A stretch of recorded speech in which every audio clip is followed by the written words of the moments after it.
Hello and welcome to your in-depth weekly horoscope for week commencing the 22nd of August for the Sun or the Ascendant. As ever, I'm going to give you the broad strands to look out for, but please stay with me. I will then dive deep to give you in forensic detail each of the 12 zodiac signs from Aries through to Pisces. Now, as this week begins, Mercury, the ruler of the sign of Virgo, is forging a tremendous angle to Pluto.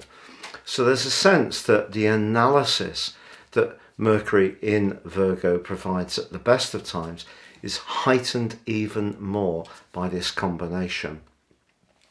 Now the Sun on Tuesday also powers into Virgo.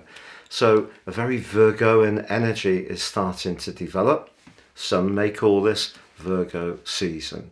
So what is the sign of Virgo about? It's the sixth zodiac sign. It's ruled by Mercury, of course. It is an earth sign, but also it's mutable in terms of its quality. So very much to do with flexing.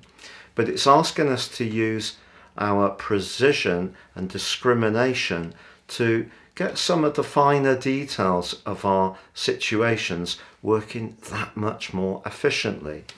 And that can be something that can give us a great deal of pleasure. It may not sound very sexy, but actually, if the main parts of our world are running in a well-ordered way, that frees up energy. And of course, the sign of Virgo is about health as well as virtue. So we have an opportunity over the next 5 weeks to really take these areas a lot more seriously, particularly as there is a Virgo new moon on Saturday, which is going to be particularly influential because it's squaring up to the mighty Mars in the sign of Gemini. Also, Mars is forging an exuberant link with Jupiter this week, which can give us a lot more desire to live in the moment. But the clash between Mars and the new moon suggests we shouldn't try too hard to be too perfect, to try to strip out too many parts of our existence which may be a little bit indulgent. It's about finding a nice balance. But also this week, Uranus slams on the brakes, the last of the higher octave planets to do so, and will be in retrograde through to the 22nd of January next year. But there's a T-square later this week between Saturn, Uranus and Venus. And in fact, Venus and Saturn are going to be exactly opposite one another.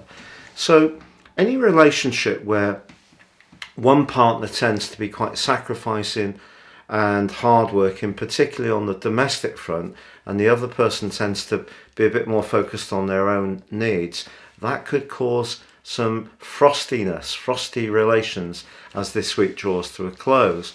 But also on Friday, Mercury moves into the sign of Libra. So whatever happens this week, however much we're trying to reform certain areas of our life, whether it's to do with decluttering, clearing out drawers, recycling stuff that we don't need anymore, perhaps getting a bit fitter, looking at what we're eating and seeing if we can make some improvements, perhaps considering some physical health treatments such as massage or aromatherapy. All that virtue is going to be tested by that T-square that involves Saturn. So when Mercury moves into Libra at the end of this week, important to listen, because I do think a bit more of a critical vibe is going to start to develop as this week draws to a close. Please stay with me for your in-depth forecast, but if you are wanting to ascend above zodiac astrology, if you give me 3 pieces of personal birth data of time, date and place, I can give you a roadmap that can guide you for the rest of your life. This can help you to understand some of the difficult patterns that may have come up over the years, but also highlight the opportunities that maybe you can embrace a bit tighter. But also with this, you will get a forecast as well, and 30% off with my special offer. Now you can get the rest of this year free as well as the whole of year 2023 within this forecast, please see the link below.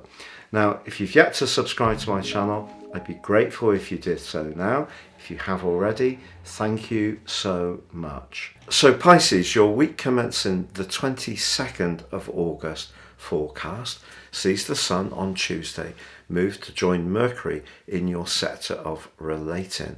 The 7th house can also be where we need to be competitive, to set our boundaries. In traditional astrology, the 7th house was said to be open enemies, the people we know we've got to take on. So it could be business rivals, it may be someone at work that we kind of have to rub along with, but we may not necessarily want to go out for a drink with, that type of stuff. All those strands come very much into focus over the next month. The thing is, because there is a new moon which occurs in Virgo on Saturday, that's squaring with Mars in your sector of emotion. So it's possible that relationships can trigger you in a more powerful way over this next few weeks. And that can be a really good thing, particularly, for example, at work. Say you're somebody, and it wouldn't be a surprise for you, Pisces, who tends to be very good to your colleagues, often covering shifts, perhaps at the last minute, a good egg, if you like. But sometimes it's important to have respect from people. It's not just about whether they like us. So I think that that passionate new moon gives you an opportunity to set your stall out when it comes to how you interact with others. The complexity this week comes from the fact that Saturn continues that really tricky transit through your 12th house.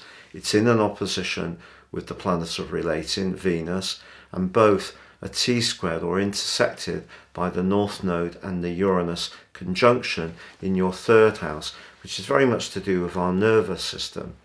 So where relationships are more psychological, or you don't have a great sense of trust, or don't feel that other people are particularly supportive of your needs, that can still be an issue. So if you do decide to push back, just be aware that perhaps your feelings are perhaps a little bit tender at the moment anyway. Also, in a more positive sense, however, if you are wanting to change where you live, the Jupiter, your traditional ruler, Jupiter angled to Mars, is actually very high energy. So if you wanted to push forwards and list your property or find a rental, your passion to do so can be very strong. Also, Mercury starts this week in a very good area for you to listen to what other people have to say, and its link to Pluto means that someone could share something quite profound. But Mercury does move on Friday, dive in deep into the sign of Libra, and of course it is already in its pre-shadow, or in its shadow period pre the retrograde, which begins on the 10th of September. So things may have felt a bit muddled around some relationships because Mercury's been in an opposition with your other ruler of Neptune. So generally relationship issues are coming very much to the fore. There may be something that's related to a deeply personal issue you don't want to ventilate, but I think the planets are pushing you to say how you feel and say it with conviction.